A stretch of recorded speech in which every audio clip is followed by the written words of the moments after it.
Murdochs Musikminute. Heute werfen wir einen Blick auf ein Album eines großen Künstlers, das aber im Vergleich zu vielen seiner anderen Werke eher weniger beachtet wird. Und deswegen lassen wir das Ganze einfach mal laufen unter der Rubrik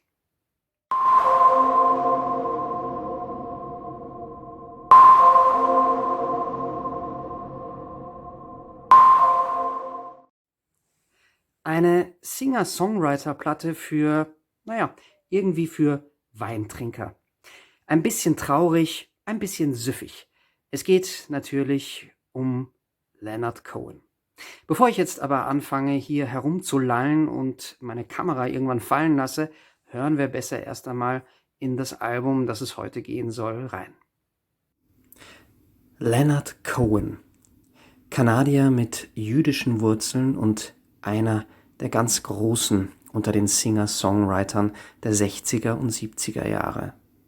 Cohen, der Spätberufene, der erst mit Anfang 30 als Musiker debütierte, nachdem er schon einige Gedichtbände und Romane veröffentlicht hatte.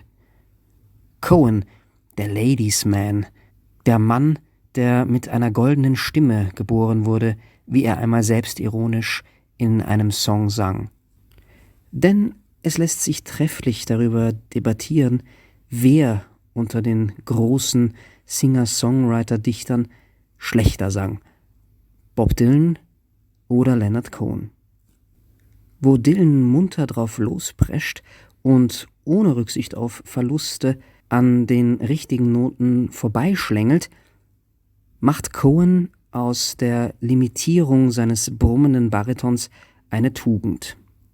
Ist dieser Stil manchen gar zu trocken und monoton, so schwören Cohen-Fans darauf, dass seine Konzerte einer religiösen Erweckung nahe kamen. Aber lassen wir die Kirche vielleicht im Dorf. Denn man muss zugeben, dass Cohens Karriere zu dem Zeitpunkt, als das Album, das ich heute genauer betrachten möchte, erschien, wirklich nicht gerade auf dem Höhepunkt war. Sein letztes Album, bei dem Cohen sich mit Phil Ich bin völlig wahnsinnig Spector zusammentat, hatte seine Fans völlig verprellt und es hagelte Schelte von der Kritik. Meine Meinung zu dem Album ist vielleicht was für ein eigenes Video. Also hieß es, Rückkehr zu den alten Stärken, alles auf Anfang sozusagen. Und in dieser vielleicht etwas verunsicherten Stimmung veröffentlichte Leonard Cohen das Album Recent Songs. So recent sind die Songs jetzt freilich nicht mehr, denn immerhin handelt es sich um eine Platte aus dem Jahr 1979, sein 6. Studioalbum. Melancholisch aufgeräumt blickt einem Leonard Cohens gezeichnetes Gesicht vom Plattencover entgegen, während ihn ein Kolibri umschwirrt. Dieser Vogel sollte auf einem späteren Plattencover auch noch einmal prominent auftauchen und steht vielleicht für so etwas wie Befreiung, die künstlerische Muse oder die Freiheit des künstlerischen Geistes. Manche Zeitgenossen priesen dann auch dieses Album vorsichtig als eine Rückkehr zur Form, während manche Kritiker sich gelangweilt abwendeten und der Platte eine gewisse Leblosigkeit unterstellten. Recent Songs, also aktuelle Lieder, ist jetzt vielleicht auch nicht gerade der spannendste Titel für eine Platte und verströmt eine spröde Trockenheit. Man suchte auch umsonst nach Überfliegernummern wie Suzanne oder Famous Blue Raincoat auf dieser Platte. Warum ich sie dann hier für besprechenswert halte? Nun, schauen wir uns die Tracks einmal an. And no one knows where the man is going. No one knows why the wine is flowing. Oh, love, I need you, I need you, I need you, I need you.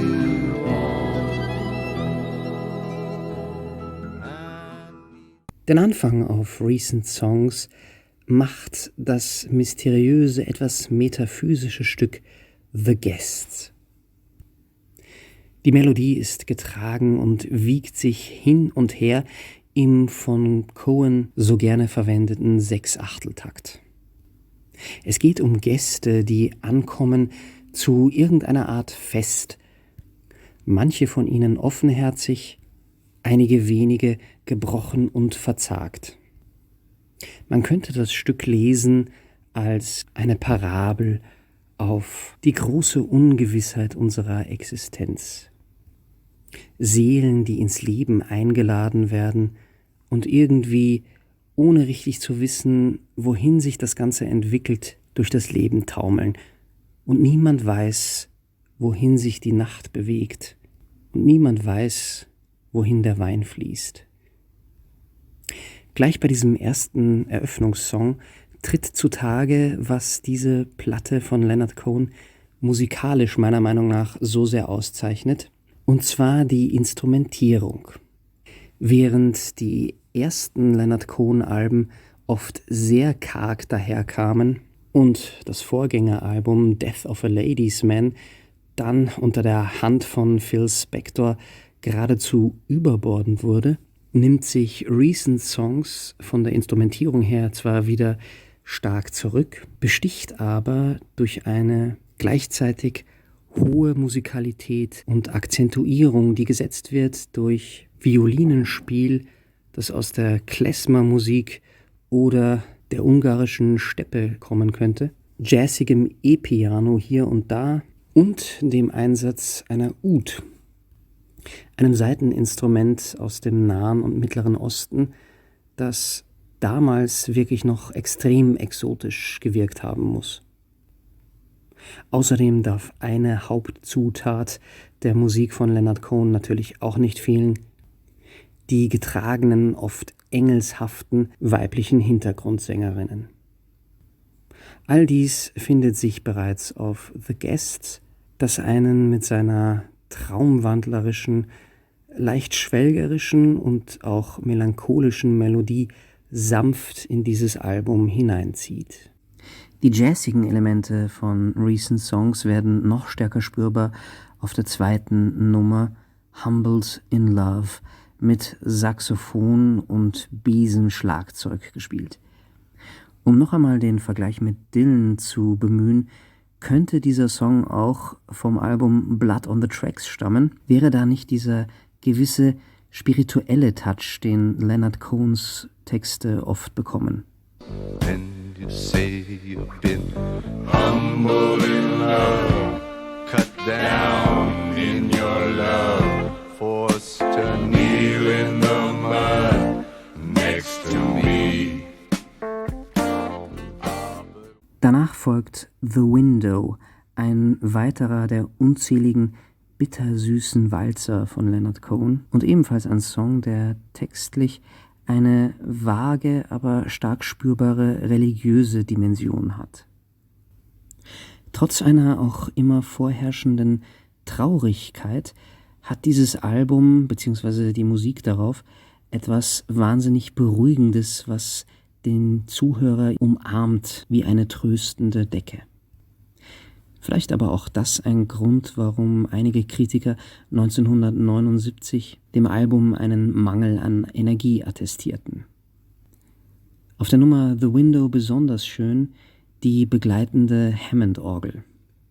Die nächste Nummer Came So Far for Beauty, ebenfalls im langsamen Walzertakt gespielt, ist ein nachdenkliches Lied für die späten Nachtstunden.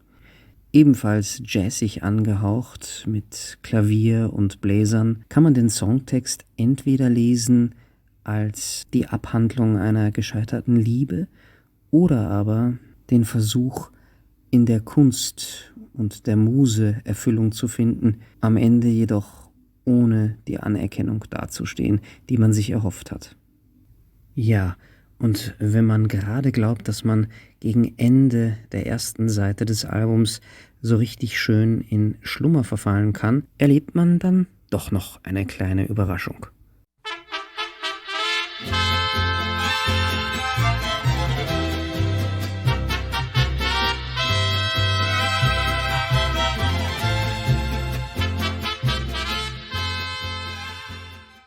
nicht nur, dass man auf Un Canadien errant Cohen französisch singen hören kann, es gibt auch Mariachi-Bläser zu hören, die einen ja nun eigentlich weniger an Kanada und vielmehr an Mexiko denken lassen. Vielleicht aber ist auch gerade das beabsichtigt, denn in dem Song geht es eben um Heimweh und Verlust des Heimatlandes. Der Text ist eigentlich ein wehmütiges Gedicht aus dem 19. Jahrhundert über eine Rebellion in Kanada, aufgrund derer viele ins Exil flüchten mussten. Da kann man sich schon mal mit einer Flasche Rotwein in seiner eigenen Schwermut ergehen.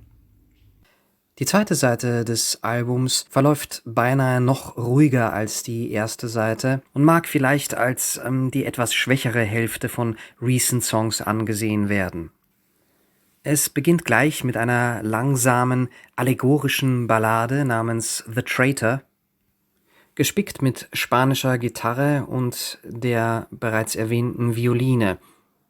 Der Song hat dadurch etwas folkloristisch-südländisches und dümpelt schwerfällig, natürlich wieder im Dreivierteltakt, vor sich hin.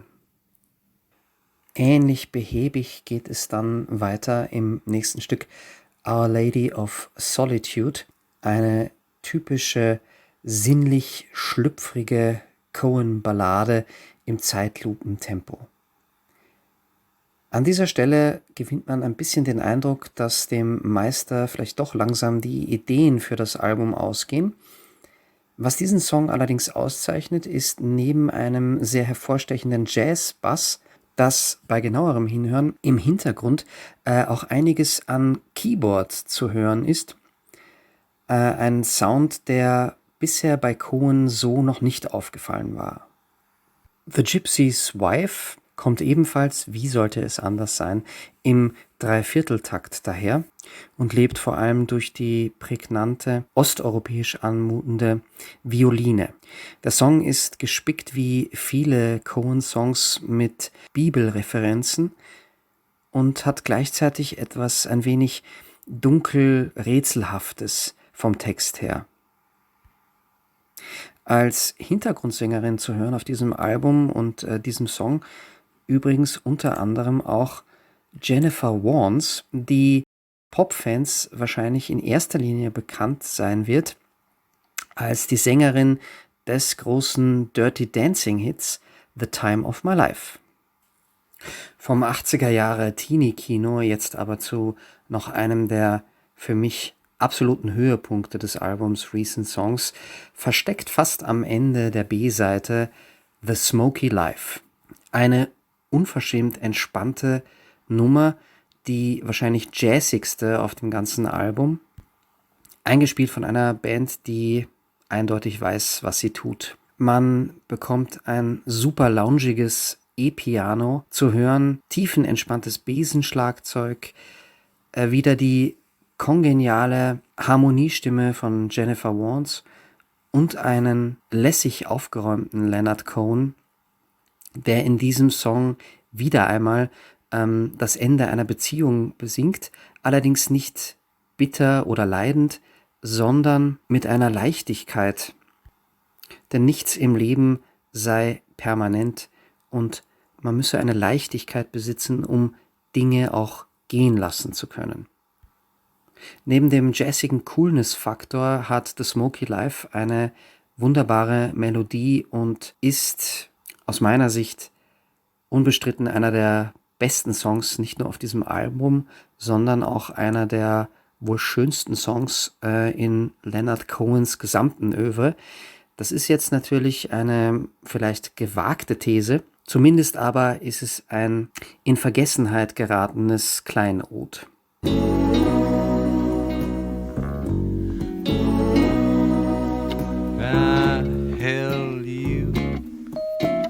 Till you learn to walk on it.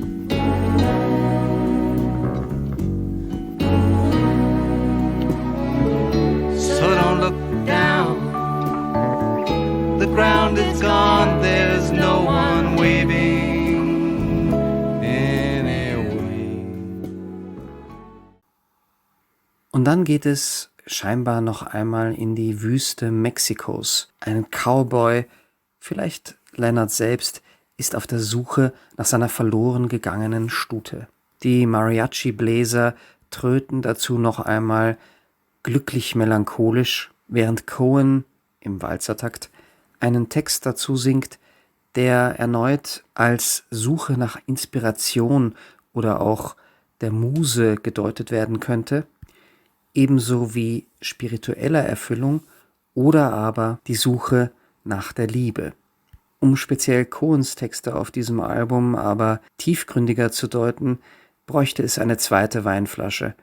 Und schon die erste ist spätestens jetzt leider leer getrunken. Recent Songs von Leonard Cohen. Egal ob mit oder ohne Rotwein, eine Platte, die es irgendwie neu zu entdecken oder wieder zu entdecken gilt. In diesem Sinne, ihr solltet mal reinhören und ich danke fürs Zuhören.